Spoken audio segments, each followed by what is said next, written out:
turn. European stock markets closed slightly lower today after the European Central Bank raised rates by 25 basis points.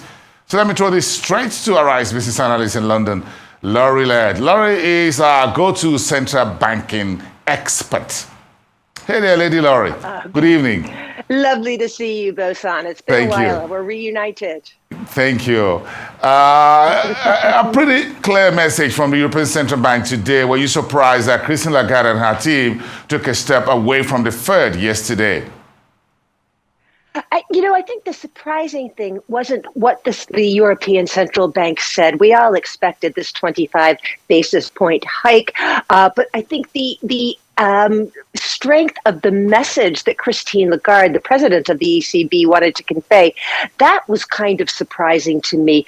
Her messaging when she first started at the ECB was a little bit muddled. At one point, she made some ill-advised comments about Italian bond yields. The markets went crazy. Since then, she has really settled on a very clear message, and she keeps repeating it in a very simple fashion. So I think it was the strength of the message, and that message was inflation is far too high. We are not anywhere near done fighting inflation. And to that end, she essentially pre-announced another 25 basis point hike in July. So that does settle the markets a little bit. The problem with this, and we'll talk about this later in our conversation with the Fed, the problem with pre-announcing is it definitely says to the markets, we are very serious about fighting inflation. However, if the markets turn down, if there's a banking crisis, if there's a shock to the system in the next month, she has really boxed herself in because she has essentially pre-announced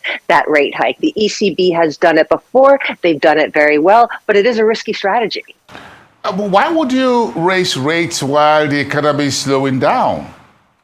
And slowing down, and in fact, the Eurozone has been in a technical recession. The latest GDP data that we got revised down the fourth quarter of last year, and we were negative for again, another revision for the first quarter of this year. That's a technical recession. Well, feel like a recession for everybody. Unemployment in the Eurozone is at a record low, and Christine Lagarde really stressed that message in her press conference today. So it does seem counterintuitive that the ECB is so settled on raising rates despite the slowdown in the European economy. I think that the strength in employment does give them a little bit of cover to do this, but I think it's very interesting that the ECB again is saying we are brave enough to raise interest rates in a recession. And I think this will be a question that comes up as the months go on. Inflation is proving a lot stickier than a lot of economists thought.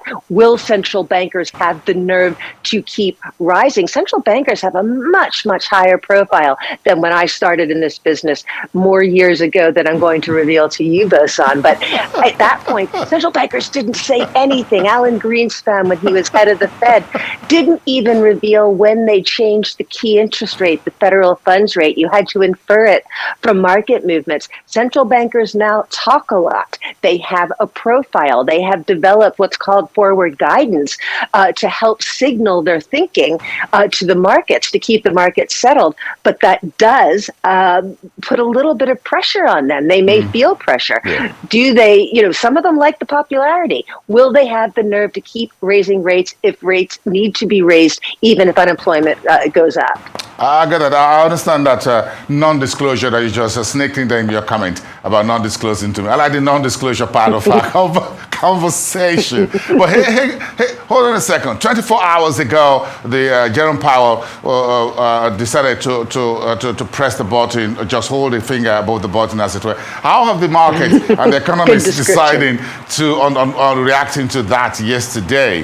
What have you learned today? Well, and it's still the talk of the markets, even though it was pretty much expected. We got a number of hints from Jerome Powell and some other Fed members that a pause would be the best decision for the Fed. And Jerome Powell tied himself up in knots a little bit. He said it wasn't really a pause, it was a skip.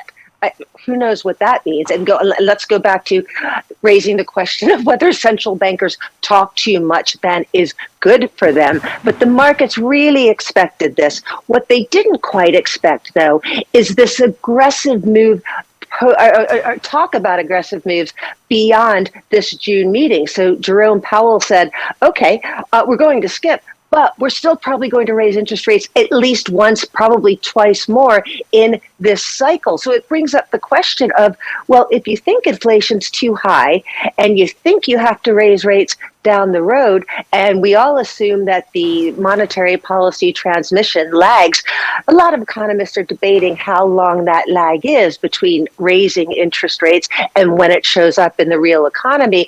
Yeah. Textbook explanation would be somewhere between 18 and 24 months, but a lot of economists are saying, well, perhaps that's changed. But why? Why would you not raise rates if you're admitting that inflation's too high and you have to raise rates down the road? Well, inflation is what is keeping everybody up at night right now. That includes me and yourself. And we're not even in any central bank. So, do you think the central bankers really do understand inflation, or we should just leave it to the fiscal authorities and get the central banks or Federal Reserve out of the room when it comes to inflation targeting?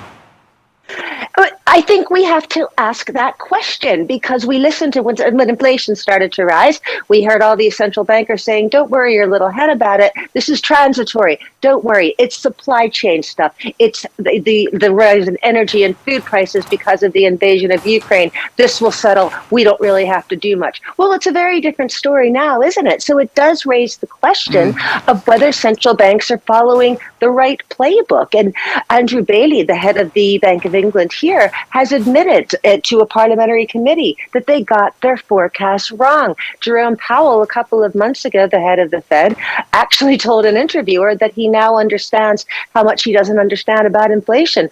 Humble, we like a little humility in our public officials, but that's a little bit scary. I found that scary, that the guy at the most important central bank in the world is saying, I'm not sure I understand inflation. Lauren, if Jerome Powell doesn't understand inflation, I'm not too sure how much I do, but I'm sure. Exactly. But inflation is simply what I pay to get whatever value at the store or at the supermarket. It's as simple as that. But again, when you take it to central banking, I think it's a different ballgame altogether. It's raining all over here in Lagos right now, and I need to end the show so that I could get under the cover a little bit and get a bit cozy for tonight. Thank you so much. You get cozy as well for tonight as well, Laurie. It's good talking to you. Thank you both. Great.